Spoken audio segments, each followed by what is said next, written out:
Ma présentation est sur créer l'immersivité, le rôle de la technologie dans le processus de design de jeu sous l'angle pragmatiste. Est-ce que tout est correct? Pouvez-vous me faire un petit signe? Merci. Donc, je viens du design, comme Yann l'a dit. Je suis professeure à l'école NAD et je m'intéresse aux game designers. Donc, beaucoup leur pratique professionnelle, mais aussi comment on peut enseigner le game design, quel rôle vont prendre les game designers, aussi des choses sur l'éthique, le féminisme. Et donc, j'aborde l'immersion d'une façon un peu différente. Au niveau de la technologie, en design, il y a une importante part qui est donnée à la technologie comme condition de l'immersion chez les game designers. Donc, que si on a plus de pixels, que si on a un casque de réalité virtuelle, on sera immergé. C'est quelque chose qu'on entend souvent, même si ça a été dénoncé. Et dans les disciplines du design en général aussi.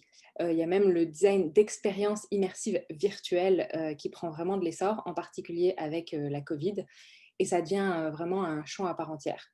Donc on a l'idée qu'il y a un lien entre technologie et immersion qui est important dans l'industrie. Mais ce qui est intéressant, c'est qu'en design, le concept d'immersion n'est pas tellement utilisé et théorisé sous l'angle de l'immersivité, mais plutôt sous l'angle de l'expérience. Et un des auteurs qui revient souvent, c'est John Dewey, donc, qui est un philosophe pragmatiste qui a publié Art as Experience en 1934, où on a l'idée d'une expérience qui doit être marquante, riche, complète. Ici, on a David Hildebrand, qui est un commentateur, qui dit dans chaque cas d'expérience, experience is of a consciously experienced, deeply meaningful unity or whole, one whose character is so unique and self-sufficient that we can clearly recognize it as separate and special.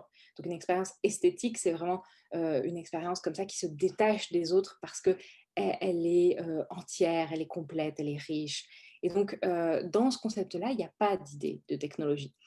Et c'est celui qui est utilisé donc fréquemment dans les études en design. Et plus loin, en fait, John Dewey va montrer qu'il y a deux parties. On se concentre souvent sur l'idée de vivre cette expérience, mais lui, il dit, vous pouvez vivre cette expérience esthétique que si quelqu'un l'a créée pour vous. D'accord ? Le but des artistes, ce serait de créer pour nous des expériences esthétiques. Donc, il y a un va-et-vient entre créateur et récepteur, et c'est ça qui va m'intéresser, vu que je m'intéresse plutôt aux créateurs. On a donc l'idée que l'artiste est sans cesse en train de construire une expérience pour le public, qui, lui, en fait, ne va pas la recevoir passivement. Le créateur, il doit maîtriser son médium, ses techniques, etc. pour créer une œuvre. Et comme ça, le spectateur va reconstruire l'expérience que veut lui faire vivre le créateur. Donc c'est pour ça qu'il y a un échange, en fait.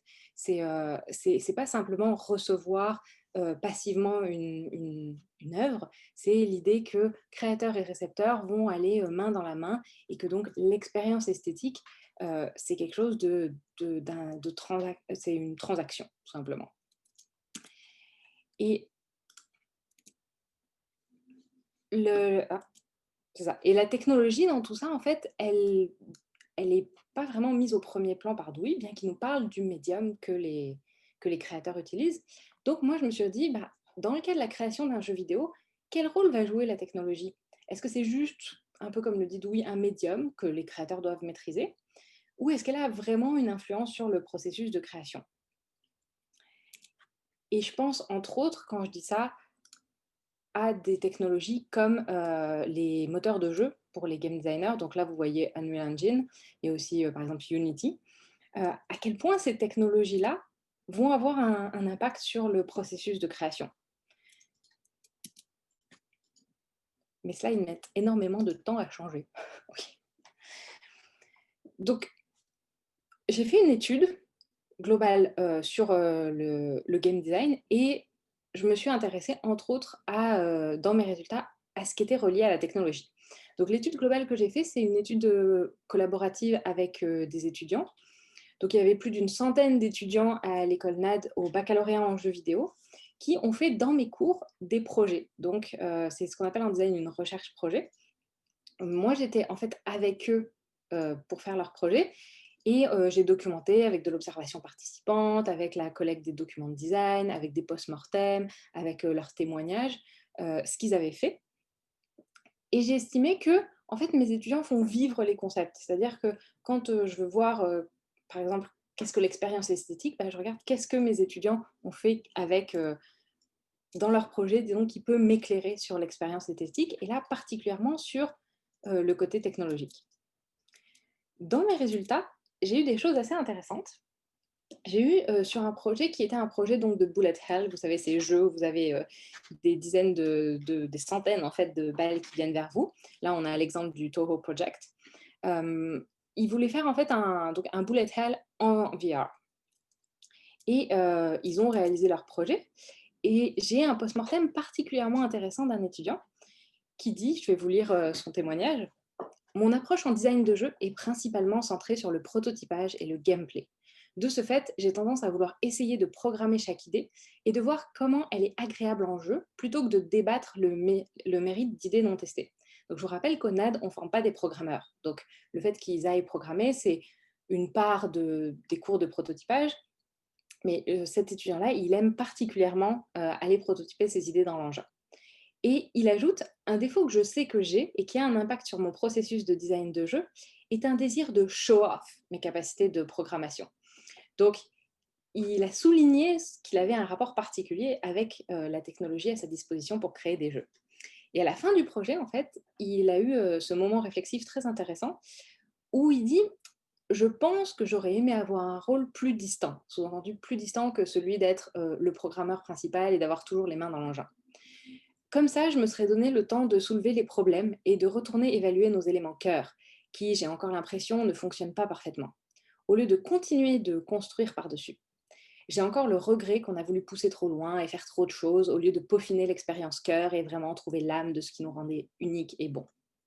Donc là, on a un étudiant qui fait quand même preuve d'une bonne réflexivité, puisqu'il nous dit, ben, en fait, la technologie qui était à ma disposition, oui, je l'ai utilisée, j'ai fait des prototypes, etc.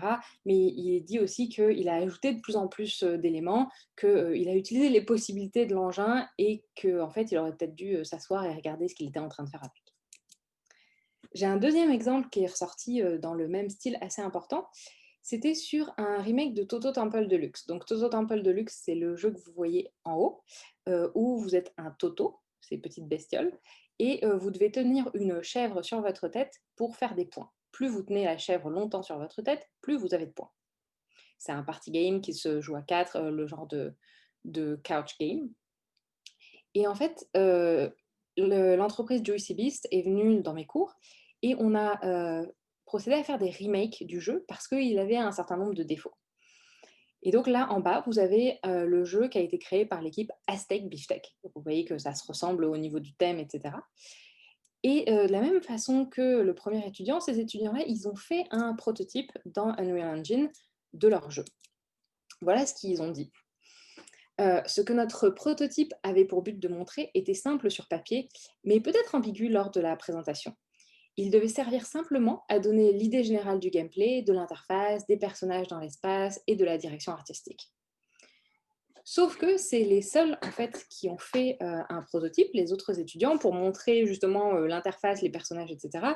Ils avaient fait des documents papier, des concept art classiques. Et quand ils ont présenté leur prototype, cette équipe-là, ça s'est plus ou moins bien passé. Ils ont dit: «Je crois cependant que d'avoir été la seule équipe à présenter un prototype viable, sans non plus être un jeu polish, devant le jury, a pu nous nuire.»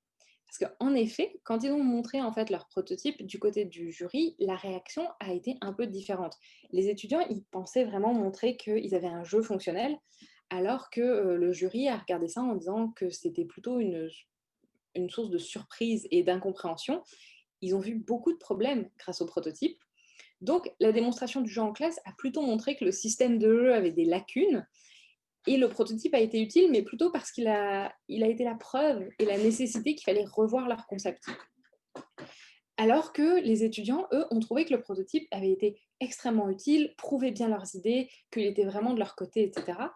Et en les interrogeant, j'ai eu un peu l'impression que ils étaient juste très très attachés à leur prototype, très attachés au fait qu'ils avaient pu faire leur jeu et montrer leur jeu, et qu'ils avaient un peu perdu de vue le côté réflexif justement de regarder qu'est-ce qui se fait avec ce prototype-là. Donc moi, j'ai beaucoup d'empathie en fait pour ces étudiants, parce que l'idée que le créateur peut s'immerger dans son processus en retournant le concept d'immersion vers lui, c'est-à-dire on était tellement dedans, on était tellement à fond dedans, que nous on trouve que c'est un jeu cool parce qu'on a eu du fun à le faire. C'est quelque chose que, en tant que créateur, je peux comprendre. Et je pense que d'autres gens parmi vous l'auront sûrement vécu aussi. Vous faites une game jam, vous êtes à fond, vous trouvez que vos idées apparaissent à l'écran, ça y est, vous avez quelque chose. Puis en fait, finalement, à la fin de la game jam, vous vous rendez compte que c'est pas top ce que vous avez fait, mais le processus était super intéressant et vous avez eu du fun. Et dans les 2 exemples que j'ai montrés, la technologie, donc ici le fait qu'ils utilisaient des moteurs de jeu, semble avoir quand même joué un rôle. C'est-à-dire que le premier nous a dit qu'il aimait show off ses capacités de programmation. Les deuxièmes, ils sont allés faire un prototype programmé avec donc, ces nouvelles technologies plutôt que de me faire des documents papier. Donc, il y a quand même quelque chose d'intéressant à interroger, surtout quand aujourd'hui on nous dit il faut absolument prototyper, il faut savoir programmer pour faire des jeux. C'est pas toujours le cas, c'est-à-dire que j'ai plein d'autres étudiants aussi qui prototypent puis qui n'ont pas l'air d'être fascinés à ce point par la technologie. Mais c'est intéressant parce que là, j'ai pu le documenter et c'est quelque chose qui n'est pas tant documenté. Comme je vous dis, le discours dominant, c'est que bon, bah, c'est un médium qu'il faut utiliser, puis c'est tout. Alors que bah, moi, j'ai en fait des problèmes de relation avec la technologie. Donc, c'est pour ça que j'aimerais revoir un petit peu la façon dont on définit l'immersivité. En fait, créer de l'immersivité, c'est pas synonyme nécessairement de s'immerger soi-même. Malgré le fait que les grandes compagnies continuent à dire ah, si vous êtes designer, si vous êtes artiste, c'est des métiers de passion, vous devez y mettre tout votre cœur, si vous êtes à fond dedans, ça va marcher.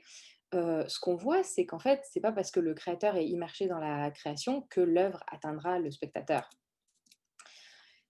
Il faut plutôt rediviser en fait le concept en 2 morceaux. C'est-à-dire que oui, vous avez un processus de production dans lequel le créateur peut s'immerger, avoir du fun, et cetera.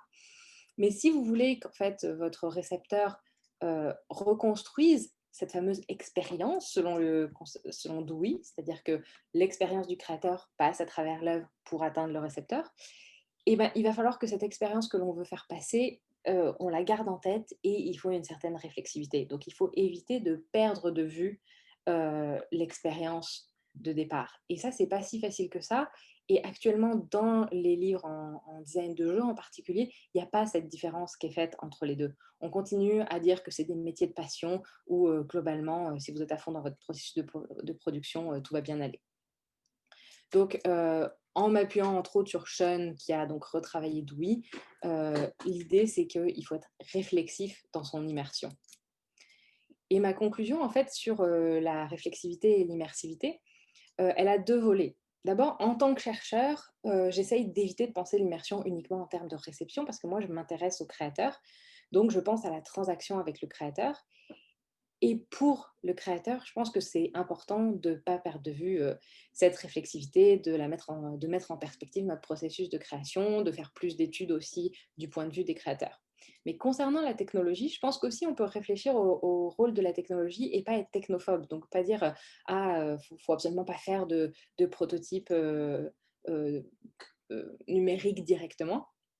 Parce que en fait, c'est plus le rôle de la technologie dans le processus de design qu'on pourrait interroger. Souvent, c'est très clair dans le processus de réalisation. Pour faire, on a des outils comme Unity, comme Unreal. Mais le rôle de la technologie dans la conception, dans la réflexion, est quand même un peu moins clair en design de jeu. Par exemple, on pourrait se dire, est-ce qu'il ne nous faudrait pas plus de logiciels de journaling, donc pour faire des journaux de bord, pardon, au fur et à mesure qu'on crée. Est-ce que c'est pas quelque chose qui pourrait être assisté justement par la technologie? Parce que bah, des fois, c'est un peu fastidieux de faire ces journaux de bord. Donc, est-ce que les logiciels de journaling qui existent pourraient pas être utilisés un peu plus? Ou dans les logiciels de planification, est-ce qu'on pourrait pas avoir un petit peu plus de features qui pourraient nous permettre d'avoir des aspects plus réflexifs? Donc, par exemple, quand on a des Jira, quand on a tous ces logiciels qui sont de la planification de tâches, est-ce qu'on ne pourrait pas aussi les retravailler pour amener de la réflexivité, pour pas être toujours la tête dans le guidon, la tête dans le projet? Donc, c'est les 2 pistes que j'essaye de travailler. Faire attention au concept d'immersion comme quelque chose qui peut être retourné contre soi-même et dans ce cas-là, il faut essayer d'être, réflexif et voir comment en fait la technologie peut être mise, au service aussi des créateurs.